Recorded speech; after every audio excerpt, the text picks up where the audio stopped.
जब एक जज के ऊपर आरोप लगे कि वो भ्रष्टाचारी है, तो आप कैसे ये मान सकते हैं कि अदालत में न्याय होता होगा? आज आपको जस्टिस यशवंत वर्मा की पूरी सच्चाई आपको बताने वाला हूं। साथ ही उन्होंने क्या कहा मीडिया से, ये भी आपको बताने वाला हूं। दोस्तों, बहुत बड़ी वीडियो, क्योंकि इसमें आपको ये जानने को मिलने वाला है कि वाकई क्या उनके घर से पैसों से भरा एक कमरा था जहां पे करोड़ों रुपए थे। यहां तक कि वो काउंट नहीं हो पाया, वो मीडिया में नहीं आ पाया कि उनके घर से कितने रुपए मिले हैं। ये एक सबसे बड़ी सवाल था। सवाल ये भी था कि ऐसा कहा गया कि जब जस्टिस यशवंत वर्मा बाहर थे, तब उनके आवास में, जो सरकारी आवास है, वहां पे आग लगी। उसके बाद वहां पे फायर ब्रिगेड्स आया गया। जब उसने आग बुझाने की कोशिश की तो उनको एक कमरे में जाना पड़ा जहां पे पूरा कमरा जो है वो पैसों से भरा था।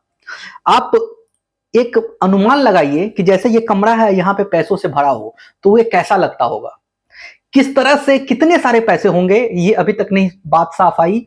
दूसरी बात ये साफ नहीं मिला कि एक्चुअली में आग लगा था या नहीं लगा था। अगर लगा था तो कब लगा था, ये भी अभी तक पता नहीं चला। ये भी एक बहुत बड़ा सवाल है।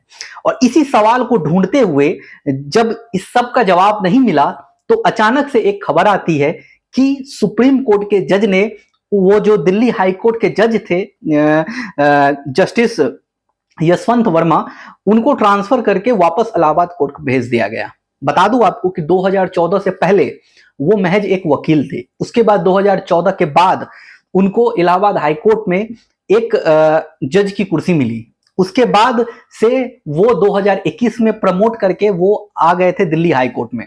अब वापस जो है सुप्रीम कोर्ट के जज ने उनको वापस भेज दिया गया है इलाहाबाद हाई कोर्ट।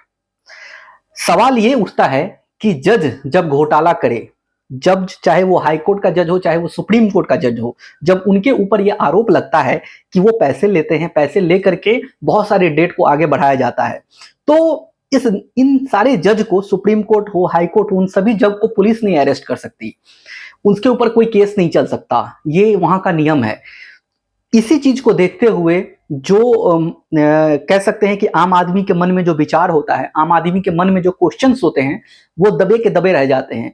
क्योंकि जो आपको न्याय देता है, जो देश की सबसे बड़ी अदालत है, वहां पे अगर कोई जज जो है वो अगर घूस ले या फिर भ्रष्टाचार के आरोप में हो, लेकिन उसके ऊपर कोई मुकदमा नहीं चल सकता। वहां पे सिर्फ सुप्रीम कोर्ट के जज जो होते हैं वही अपना निर्णय दे सकते हैं।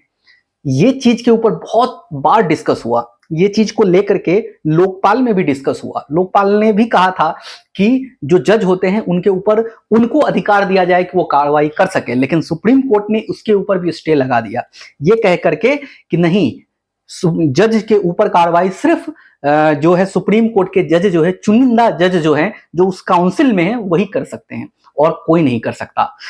अब इसी चीज को देखते हुए जब उनको ट्रांसफर कर दिया गया और ये मामला को दबा दिया गया, क्योंकि दबाने का कहने का मतलब ये है कि अभी तक पैसे कितने मिले उसका कोई नंबर नहीं आया सामने, आग कब लगी डेट नहीं आया सामने, लेकिन ट्रांसफर कब हुआ ये पता चल गया। यानी कि पूरी मामला को पूरा दबा दिया गया। और इसी चीज को देखते हुए आपकी क्या राय है, क्या सुझाव है? आपको क्या लगता है कि ये जो जज के बीच में, जज के बीच में और जज के ऊपर अगर कोई भ्रष्टाचार के आरोप लगते हैं तो इसके ऊपर संज्ञान किसे लेना चाहिए?